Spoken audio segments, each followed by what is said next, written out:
साहिब बंदगी सतनाम।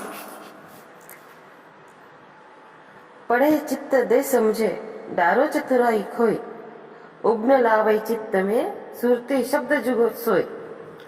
सुरती समावे दृष्टि में जब जग सोवत होई, खुले दृष्टि दर्शन मिले अंतरपट रहे सोई। ज्ञानी कथे बकी बकी मरे नाहक करे उपाधि, सदगुरु हमसे यह कही सुमिरन करो समाधि। कोटि जाप संसार में तासे मुक्ति न होए, गुप्त नाम है सत्य पुरुष का जाने विरला कोई।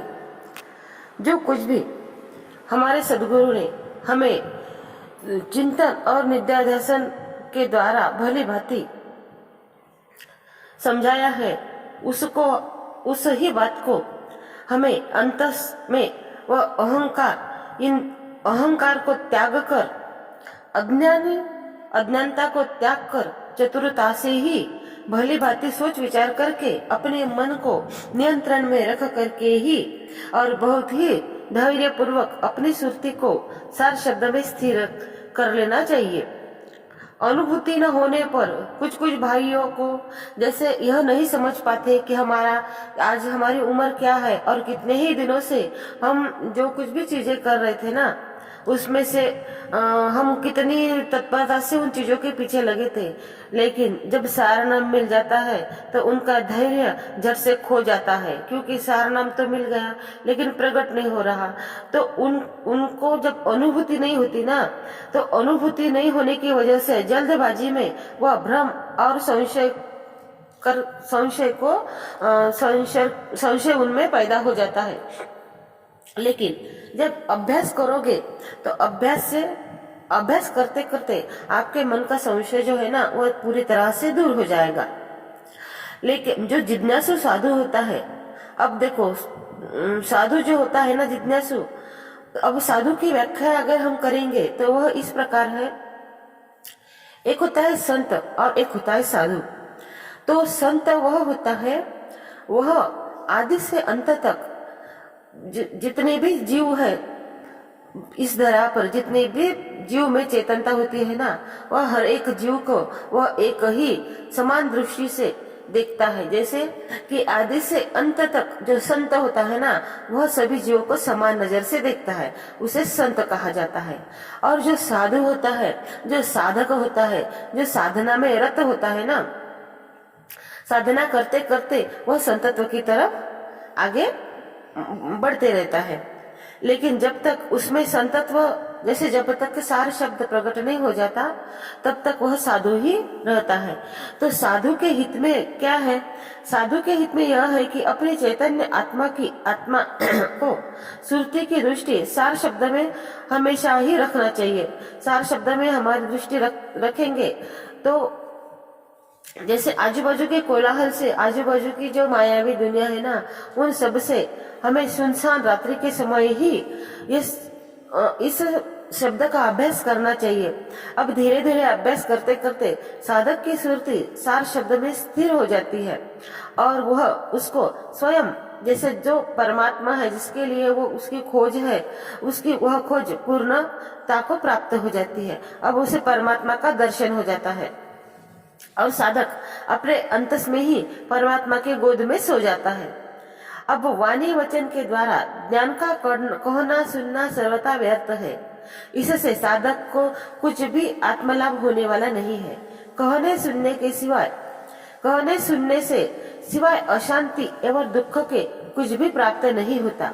अतः सदगुरु का कहना मानो, अर्थात एकांत में सार शब्द का अभ्यास करो। यही मूल तत्व एवं ज्ञान कल्याण की बात है। इस संसार में अनेकों अनेक वाणी वचन एवं मन के द्वारा स्मरण ध्यान के उपाय है। इन सब से आत्मा को संसार के दुखों से मुक्ति छुटकारा नहीं मिलेगा। परम प्रभु परमात्मा के स्मरण ध्यान का मार्ग बहुत रहस्यमय और छिपा हुआ है। इस मार्ग को कोई बिरला ही जान पाता है। अब उस मार्ग को जानने के लिए आपको कैसे गुरु की जरूरत है? कौन सा गुरु है जो आपको यह मार्ग बता सकता है? कौन सा गुरु है? वह रहस्यमय छिपा हुआ ज्ञान मार्ग आपको बता सकता है।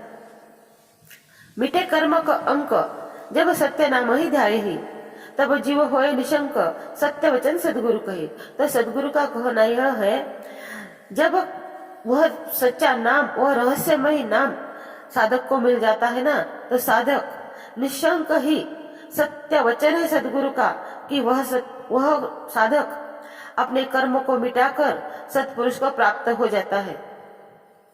नहीं तो बिना नाम धर खाए कोई न यम से बाची है, तिनको देख डराए सोजन बिरही नाम के।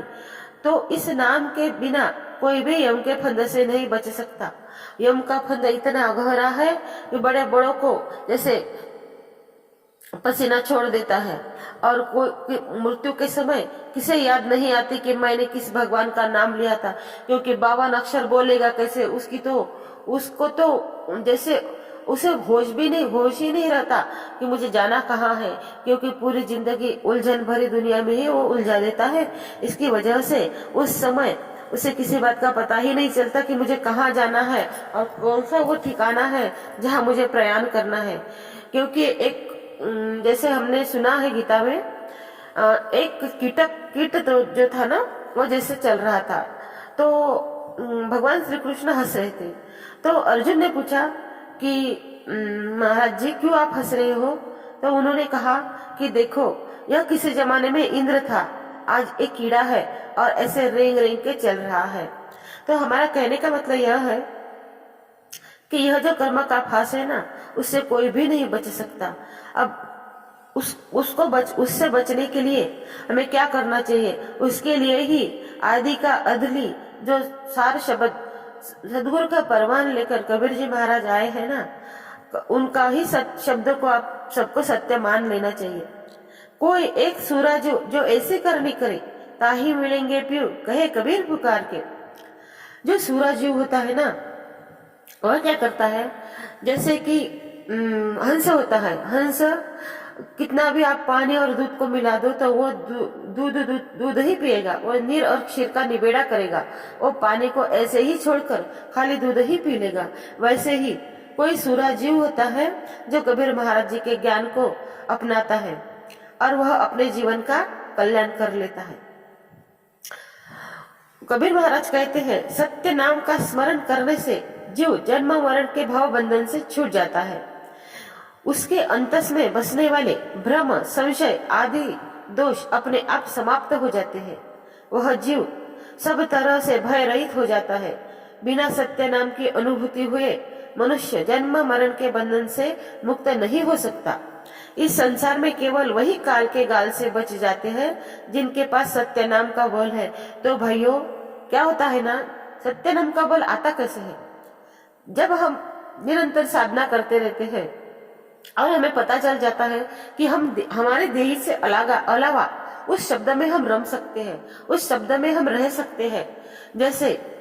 जैसे बादल जो रहता है ना, वह कैसे बगैर पैर के चलता है ऊपर, वैसे ही हम अधर में रह सकते हैं उस शब्द को पकड़कर। इस बात की जब अनुभूति साधक को जीते जी हो जाती है ना, तो उसे बल मिल जाता है सत्य नाम का, और सत्य नाम के बल से बोध ज्ञान स्मरण से, और जब उसे उस सत्य नाम का ख्याल इश्क और विरह हो जाता है, तो वह इस संसार से फट करके निकलने के लिए तैयार हो जाता है। जो सार शब्द का उपदेश होने के बाद पूरी लगन के साथ स्मरण ध्यान ख्याल करता है, सदगुरु कबीर साहब कहते हैं, ऐसे ही खोजे जिज्ञासु अभ्यासी को परमात्मा का साक्षात्कार, सानिध्य, आश्रय और शरण मिल जाती है, अन्य किसी को नहीं। क्योंकि सत्य नाम के अतिरिक्त जितने भी मंत्राधिक है, जितने भी 52 अक्षरी मंत्र है, वह सब पिंड या ब्रह्मांड के अंतर्गत होने वाले पंचभौतिक त्रिगुणात्मक है। जबकि सत्य नाम वाणी वचन एवं 52 अक्षर से परे, निरक्षर आत्मचेतन से भी परे, निराधार सबका प्रकाश स्वयं है।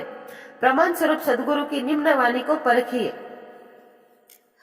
तो निम्न वाणी यह है सदगुरु महाराज की कि उन्होंने यह बात को सत्य प्रस्थापित करने के लिए कहा है, जब लग नाम विदेह न पावे तब लग जीव भटका खावे, क्षण एक ध्यान विदेही समाई ताको महिमा वर्णी न जाई।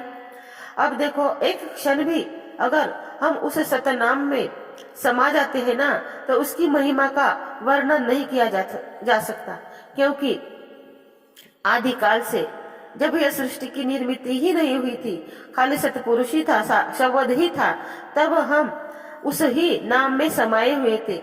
लेकिन हमारे ही अधोमुखी होने से हम इस भव सागर में आए हैं और हमारे कर्मों के अनुसार फल भोग रहे हैं। तो वह जो नाम है ना, वह जो सार शब्द है, वह विदेही स्वरूप है। निअक्षर वह रूप अनूपा है। कहन सुनन को शब्द चौधारा, सार शब्द से जीव उबारा। न वह शब्द न सुमिरन जापा, पूर्ण वस्तु काल विषदापा। तो वह जो पूर्ण वस्तु है, वह काल और जाल से अलग है। यह सृष्टि अनंत है, इसमें जहाँ दृष्टि डालो वही आश्चर्यमय दृश्य दिख पड़ता है। यदि इन्हें एक एक करके देखने का प्रयास किया जाए तो यह अल्प जीवन किसी भी दृष्टि से पर्याप्त एवं सक्षम नहीं है। ऐसी दशा में हमें क्या करना चाहिए? हमारे अंतस की समस्त जिज्ञासा अपने आप पूर्ण वृत्त हो जाए, यही उपाय है। सच्चे अनुभव, संतों का सत्संग सुनकर उस पर विचार करना, अमल करना। अमल एवं जिज्ञासा जीवन के दो ऐसे साधन हैं जो किसी भी खोजी साधक को एक न एक दिन मंजिल पर खड़ा कर देते हैं। संत कभी झूठ नहीं बोलते।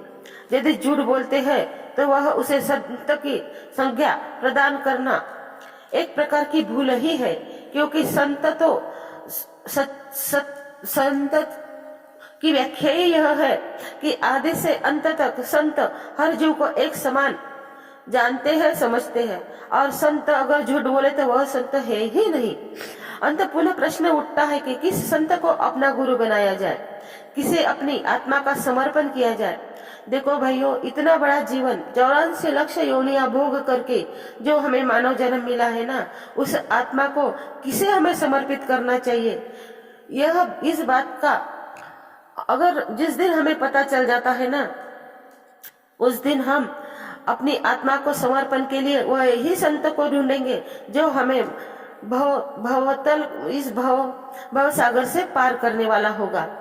और वह संत है, वह संत कोई एक ही होता है, ऐसे नहीं कि वह हजारों होते हैं। जैसे हमारी मायावी दुनिया में भी जैसे समय अपने अपने समय में अलग अलग पंत प्रधान रहते हैं, वैसे ही इस दुनिया जैसे यह जो आध्यात्मिक दुनिया है ना, उसमें भी कोई एक ही होता है जो सत्य का ज्ञान देता है। संत सब ही बड़े अपनी अपनी ठोर, संत विवेकी शब्द विवेकी पारखी सो माते का मोर।